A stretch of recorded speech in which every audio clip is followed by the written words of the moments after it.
మీకు दम्बु ఉంటే చివరి వరకు వినంది తప్పించుకోకండి। हिंदी वालों को कह रहा हूँ कि अगर दम है तो एंड तक सुनना, भले से तुम शाहरुख के फैन हो या डार्लिंग प्रभास के, एंड तक सुनना और तब जाकर के कमेंट सेक्शन पे कुछ लिखना, वरना कमेंट सेक्शन वैसे ही खुला हुआ है अपनी नफरतों को फैलाने के लिए। मुझे एक चीज देखने को मिला जो कि पृथ्वीराज सुकुमारन है, वो सोशल मीडिया में उनका एक क्लिप जो है वो वायरल हो रहा है। वो ये कह रहे हैं कि प्रभास जो है उसको बाहुबली से पहले कोई भी नहीं जानता था, अचानक से बाहुबली आता है, बाहुबली 2 आता है और सडनली जो है पूरी इंडिया जानने लग जाती है। So what kind of star he is, कुछ ऐसे लाइन का यूज किया है। अब बात आती है कि डंकी वर्सेस सालार जो अभी चल रहा है, डंकी जो है अपने टाइम को लेकर के पहले से फिक्स थी और वो अपना कोई भी चेंजेस करने के लिए तैयार नहीं थी। भले से बात पठान की हो, वो भी कहीं ना कहीं सेट था और शायद थोड़ा सा डामाडोल होने के बाद में वो अपना डेट सेट कर गई। अब शाहरुख खान की मूवी के साथ में कंटिन्यूसली ये बनता हुआ आ रहा था कि आदि पुरुष जो प्रभास की बहुत बड़ी, एक इंडिया के बहुत बड़ी बजट वाली मूवी थी, वो रिलीज होने जा रही थी, लेकिन अचानक से उनको कुछ आभास होता है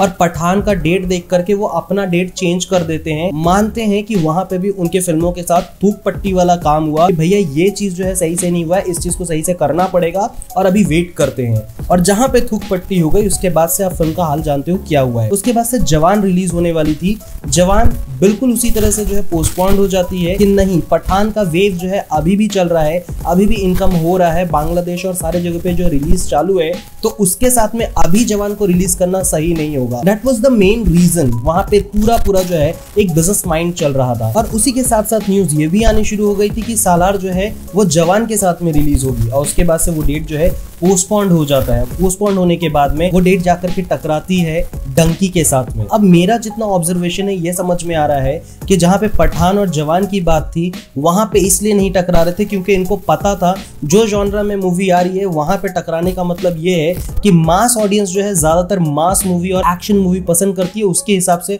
उस तरफ में रुझान ज्यादा हो जाएगा और आदि पुरुष जो है उस तरह से काम नहीं कर पाएगी। That was the first reason. उसके बाद से जो है जवान के साथ भिड़ने की बात आई तो भाई एक चीज बहुत ज्यादा नोटिस करने वाली थी कि ये मूवी भी एकदम मास एंटरटेनर मूवी और यहाँ पे अगर आया तो बहुत बुरी तरह से जो है मार खा जाएगी फिल्म और वो बिजनेस नहीं कर पाएगी। लेकिन जैसे ही डंकी के बारे में पता चलता है, जहाँ पे राजकुमार हिरानी के बारे में बात आती है कि वो अपने फिल्मों को किस तरह से पोर्ट्रे करते हैं, उनकी एक अलग ऑडियंस है, वहां पे मास वाली बात नहीं आती है, वहां पे कुछ अलग ऑडियंस है, एक फैमिली ऑडियंस है जो कि वहां पे इमोशन पे चलती है, वहां के जो स्टोरी लाइन होती है, वहां का जो परफॉर्मेंस होता है वो सब कुछ एक इमोशन, एक स्टोरी, एक कड़क स्टोरी लाइन पे चल रही होती है। अब अगर बात इतनी ही तगड़ी थी कि भाई एक दूसरे से भिड़ना है, डार्लिंग प्रभास नील प्रशांत के साथ में आ रहे हैं जहाँ पे सालार है, और सालार देखा जाए तो होमबाल फिल्म की तरफ से एक केजीएफ यूनिवर्स को जो है टच करता है और वहां पे बार बार ये चीज निकल करके सामने आती है कि ये केजीएफ से बहुत ज्यादा क्लोज होने वाला है और एक तरह से यूनिवर्स क्रिएट होने जा रहा है। इसके वजह से टकराने का रीजन मुझे समझ में आ रहा है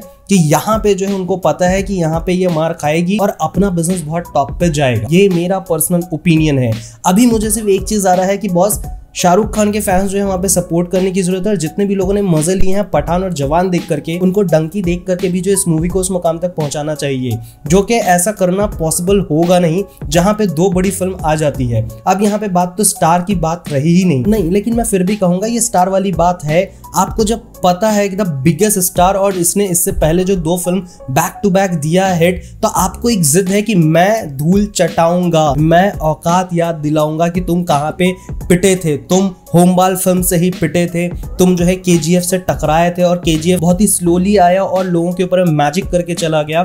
तो वो चीज याद दिलाने की कोशिश की जा रही है, लेकिन ये भूल गए हैं कि now there is a comeback, there is a massive comeback, और उसमें जो है वो सारी चीजें कवर करके जो 3 साल की कमाई थी ना वो ये 2 फिल्मों में खत्म हो गई है। उसके बाद से जो है डंकी एक इमोशनल रोलर कोस्टर वाली मूवी रहेगी जिसको देखने के लिए एक अलग ऑडियंस आती है। तो भाई ये जानबूझ करके किया जा रहा है जहां तक मुझे लगता है। इसके अलावा अगर बात की जाए तो जितने भी लोग लॉटरी स्टार बोलते हैं और इनके फैंस को बहुत ज्यादा चुभ जाता है और शाहरुख खान को बोलते हैं कि ये भी एक लॉटरी स्टार है, भाई ये वो बंदा है जब 90s के टाइम पे बॉलीवुड डूब रही थी, जब 90s के वक्त में लोगों का कहना था कि बॉलीवुड के पास में अब कुछ बचा नहीं है, कुछ नहीं हो सकता, उस वक्त में ये भाई साहब जो है ना कुछ अलग एक तूफान लेकर के आए थे। और जो लोग टच करने से डरते थे कि मुझे एक डार्क कैरेक्टर या ग्रे कैरेक्टर को हाथ नहीं लगाना चाहिए, वहां पे ये बंदा था जो कि उन सारे कैरेक्टर को प्ले कर रहा था और लोगों के दिमाग में ये डाला कि बुरा होने से पहले उसका रीजन को समझो वो बुरा क्यों है, और उसके बाद से एक नया जॉनरा लेकर के आया। फिर of course love and romance जो भी आप देखते हो वो तो भाई उनका सिग्नेचर बन ही चुका था, लेकिन अभी जो ये चल रहा है ना उसके पीछे का रीजन ये है। अगर प्रभास के फैंस को लगता है कि Prabhas is the only star who can give that kind of massive number of collection in the box office, तो भाई ये प्रशांत नील के साथ में ही क्यों आ रहे हैं? अगर इनको भरोसा है अपने फैंडम के ऊपर में, अपने स्टार होने पे, तो ये किसी बड़े डायरेक्टर के साथ में क्यों आ रहे हैं? और ये उस वक्त क्यों नहीं है जब आदि पुरुष का टाइम था, जब इनको पता था कि आदि पुरुष लेकर के जा रहा हूं, एक नया जॉनरा की मूवी है, इसको जो है अलग तरह से धार्मिक तरीके से दिखाने वाले हैं, तो उस जगह पे भाई ये पंगा लेने का क्यों नहीं सोचे? इनको पता है होमबाल फिल्म कभी भी फ्लॉप नहीं होती, होमबाल फिल्म का जो एक अलग क्रेज बना हुआ है। क्रेज से एक चीज याद आता है कि जितने भी साउथ इंडिया की मूवीज हैं, भले से वो ट्रिपल आर हो, ट्रिपल आर की अगर बात की जाए, राजा एसएस मौली सर की तो बात ही अलग है। मैं सच बता रहा हूँ, कोई जूनियर एनटीआर को देख के, रामचरण को देख करके नहीं जाता है। खास करके हिंदी, जितने भी हिंदी ऑडियंस है, नॉर्थ से जितने भी ऑडियंस है, वो स्टार देख करके नहीं जा रहा है, वो आजकल जा रहा है ये देख करके कि who is the background music creator, who is the director, इसकी स्टोरी राइटिंग किसने की है, और इसका लास्ट जो हमने फिल्म देखा था वो कैसा था। वो कभी भी स्टार पे बिलीव करके नहीं जा रही है, और अभी तो और भी नहीं जाएगी, क्योंकि सबसे पहला रीजन यही आता है कि भाई प्रभास ने जो अपने रूप दिखाए हैं आफ्टर बाहुबली 2 के बाद से भाई साहब से एक अच्छा सा ब्लॉकबस्टर जो लोगों की जुबान पे चढ़ा रह जाए, उसका कोई डायलॉग हो, कोई सीन हो, कोई गाना हो, नॉट अ सिंगल मूवी वो अभी तक दे नहीं पाए। इनको ये चीज नहीं समझ आ रहा है क्या? इनको अच्छे से समझ में आ रहा है। तो भाई जितने भी ग्रॉस कलेक्शन एकदम हाईएस्ट लेवल पे आया है वो नॉर्थ की तरफ से आया है, हिंदी ऑडियंस से आया है। देखो बात कहा जाए ना तो उनमें होती है जैसे कि लियो के लिए लोग तड़प रहे कि प्लीज इसको हिंदी में रिलीज करना, भाई प्लीज इसको हिंदी में लेकर के आना, हमारे नॉर्थ साइड में लेकर के आना। हम भी जो है लोकेश कंगराजन के बहुत बड़े वाले फैन है। अभी देखो ये जो अभी यूनिवर्स चल रहा है, लोकेश कंगराजन का जो लोकी यूनिवर्स चल रहा है, उसके पीछे में भी मैं बता रहा हूँ थलपति विजय के फैंस होंगे वहां पे, लेकिन इस तरफ में जो नॉर्थ इंडिया है यहाँ पे फैंस किस वजह से हैं? इन्होंने कैथी देखा है, इन्होंने विक्रम देखा है, भले से वहां पे कमल सर हो या फिर फहद फासिल का अपना एक अलग तरह से दिखाना हो, उस वजह से तो है ही है। लेकिन सबसे बड़ा रीजन है लोकेश कंगराजन। आज रणवीर कपूर के ऊपर में उतना कोई बिलीव करके नहीं जाने वाला है जितना कि संदीप रेड्डी वांगा की वजह से जाने वाले, क्योंकि उन्होंने कबीर सिंह अर्जुन रेड्डी दिया है और लोगों ने उसको बहुत अच्छे तरह से एंजॉय किया है। Now this is the first गोर मूवी बोल सकते हैं, मुझे नहीं लगता गोर फर्स्ट मूवी है, लेकिन ऑन स्क्रीन पे गोर तरीके से दिखाना वो ये फर्स्ट होने वाली है। And that is the reason कि वो मेकर्स के वजह से जा रहे हैं, बैनर्स की वजह से जा रहे हैं, ना कि किसी स्टार को देख करके जा रहे हैं। और इस चीज को अगर समझ में आ जाता है ना बॉस, तो नेक्स्ट मूवी लेकर के आओ, सेम जॉनरा पे लेकर के आओ। मेरा ये कहना है कि जब तुम्हारे पास एक एक्शन मूवी है, तुम्हें पता है कि मेरी मूवी तगड़ा काम करेगी, why are you avoiding that time? तुम्हारे सामने में जवान था, तुम्हारे सामने में पठान था, तुम्हारे सामने में और भी कुछ था। अभी बोलेंगे यार उस वक्त एडिटिंग बाकी थी। भाई ये किस तरह की एडिटिंग थी कि जब तुम्हारी मूवी की टिकट बुक चुकी है, एडवांस बुकिंग डन हो चुका है, and now you are cancelling your movie, why? क्योंकि तुमको पता है जवान फाड़ के रख देने वाला है।